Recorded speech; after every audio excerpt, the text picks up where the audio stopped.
Bonjour à tous, je suis très heureux de vous retrouver pour cette troisième vidéo consacrée au tsar Nicolas II de Russie. Je vais vous parler aujourd'hui un petit peu de sa vie de famille. Donc comme vous le savez, comme vous l'avez entendu, il s'est marié avec une princesse de Hesse, Alexandra, qui est devenue Alexandra Fedorovna. Et qu'est-ce qu'on va demander en priorité à la nouvelle impératrice, comme dans toutes les familles royales princières en général, c'est d'assurer la descendance de la dynastie. Donc on va attendre qu'elle mette au monde un héritier, un enfant. Ça va se produire. La première fois, ça va être une fille, Olga. Et bon, tout le monde est content, c'est une fille. Bon voilà, c'est son premier enfant, c'est pas très très important si c'est un garçon ou une fille. Deuxième enfant, Tatiana, une deuxième fille. Là, on commence un petit peu à râler en disant mais elle sait faire que des filles, c'est pas possible. Troisième enfant, Maria. Donc là, encore une fille. Donc elle-même est un peu dégoûtée parce qu'elle se dit bon ben voilà, on va m'attendre au tournant, ça va être compliqué pour moi.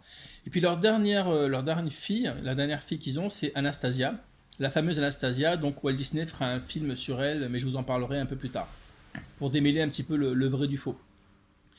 Et puis on attend un héritier, toujours un héritier, ça n'arrive pas. Donc elle décide d'aller dans des monastères pour prier, des saints qui sont censés apporter la fertilité. Et puis au bout d'un certain temps, elle tombe de nouveau enceinte. Alors là, tout le monde est sur les dents, qu'est-ce qui va se passer? Et elle accouche enfin d'un garçon qui va se prénommer Alexis. Mais dès la naissance, on va comprendre, en tout cas dans le cercle restreint de la famille, on va comprendre que l'enfant a un problème puisqu'il est hémophile. Donc l'hémophilie, c'est une maladie qui se transmet par les femmes. Donc elle a malheureusement récupéré de la reine Victoria, qui est sa grand-mère. Et ça ne touche par contre que les garçons. Donc ça se caractérise par le fait que le sang ne coagule pas, ou coagule très très mal. Et dès que l'enfant se blesse, se fait un bleu ou quoi, il y a une hémorragie, c'est très très très douloureux et il peut mourir à chaque instant. Donc elle, quand elle apprend cette nouvelle, elle est catastrophée parce qu'elle se dit voilà, encore un truc qui m'arrive, c'est pas possible et tout ça. Et déjà qu'elle est d'un tempérament un peu anxieux et pas très bien, bah là, ça va accentuer les choses, quoi. Elle va penser qu'à une chose, c'est s'occuper de son enfant, ce qu'une mère fait en général, mais là, encore plus, elle va le surprotéger. Ses sœurs, pareil, vont le surprotéger, vont s'occuper de lui. Mais bon, au fur et à mesure où il grandit, c'est un petit garçon, et comme tous les petits garçons, il a envie de jouer, il a envie de se promener, mais il a souvent des moments où il tombe, où il se fait mal, et ça dure des semaines et des jours et des semaines où il est entre la vie et la mort, et elle est complètement désespérée, ce qu'on peut comprendre évidemment très facilement. Donc la vie de famille va être compliquée. Ils vont vivre comme ça tous ensemble. Et c'est vrai que avec cette maladie, déjà à la base, ils étaient assez reclus sur eux-mêmes au palais Alexandre, à Tsarkoye Selo.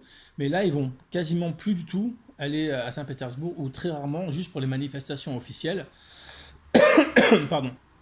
Et donc, ils vont souvent rester en famille au palais Alexandre.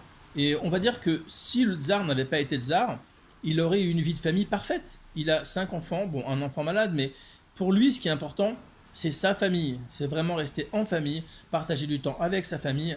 Et tout ce qui est autour de ça, bah, ça l'intéresse pas réellement en définitive. Mais bon, malheureusement, il est tsar de toutes les Russies et il y a bien des choses à faire. Recevoir les ministres, s'occuper des affaires courantes du pays. Il va le faire, mais son seul vrai et unique plaisir sera d'être en famille avec ses enfants. La politique, en général, continue à tourner, bien sûr, hein, ça, on ne peut pas faire grand-chose. Et il va y avoir des événements qui vont être très très importants et très compliqués à gérer pour lui. Notamment, un moment très particulier, c'est l'année 1905. L'année 1905, il y a une guerre qui va se déclarer entre la Russie et le Japon. Et tout le monde, les observateurs, tout le monde pense que la Russie, immense pays, va faire qu'une bouchée du Japon. Et malheureusement, ça ne se passe pas du tout comme ça. C'est-à-dire que les Russes sont battus à plat de couture. Ils y ont bien quelques victoires, mais globalement, ils sont vaincus. Voilà. Donc, c'est un moment très particulier pour la Russie qui, dans son orgueil, dans son amour propre, sent qu'elle a été bafouée, son orgueil a été bafoué. Et donc, ça crée un climat déjà assez compliqué.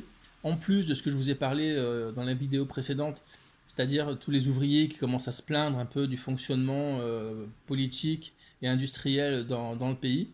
Et en 1905, même année, ils vont organiser un grand rassemblement à Saint-Pétersbourg pour aller jusqu'au palais d'hiver, pour présenter leurs doléances au tsar. Parce que pour eux, malgré tout ce qui se passe, c'est pas la faute du tsar, c'est la faute de son gouvernement, c'est la faute des gens qui l'entourent, c'est la faute de tout le monde sauf du tsar. Pour eux, le tsar reste quelqu'un d'intouchable, une icône, et donc ils vont en manifestation un nombre immense jusqu'au palais d'hiver. Ils sont un petit peu chaperonnés par un moine qui s'appelle Gapon, et on ne sait pas trop s'il est un agent double, un peu infiltré, enfin c'est un peu compliqué. Bref, quoi qu'il en soit, ils se déboulent tous en cortège jusqu'au palais, avec des banderoles, avec des photos de Nicolas II. Vraiment, ils veulent lui demander de l'aider tout simplement. Ils veulent vraiment s'adresser directement, donner une pétition, s'adresser à leur tsar directement. Malheureusement, bah, le tsar, quand il apprend ça, on lui dit, il est au palais Alexandre, et sa réaction c'est, bon, réglez le problème. Dispersez-les, je ne veux plus entendre parler de ce problème-là, mais qu'est-ce que c'est la grève? Pourquoi ils font la grève? Ils sont payés, il n'y a pas d'histoire, dispersez-moi tous ces gens. Et les gens qui sont à Saint-Pétersbourg vont interpréter ça à leur manière, bien ou mal, enfin en l'occurrence mal, et bah, qu'est-ce qu'ils vont faire? Ils vont faire tirer sur la foule. Donc ça va être un véritable carnage, il va y avoir des centaines de morts, et à partir de ce moment-là, le tsar, qui était quelqu'un d'intouchable, va devenir Nicolas le Sanglant, le tsar qui a fait tirer sur son peuple.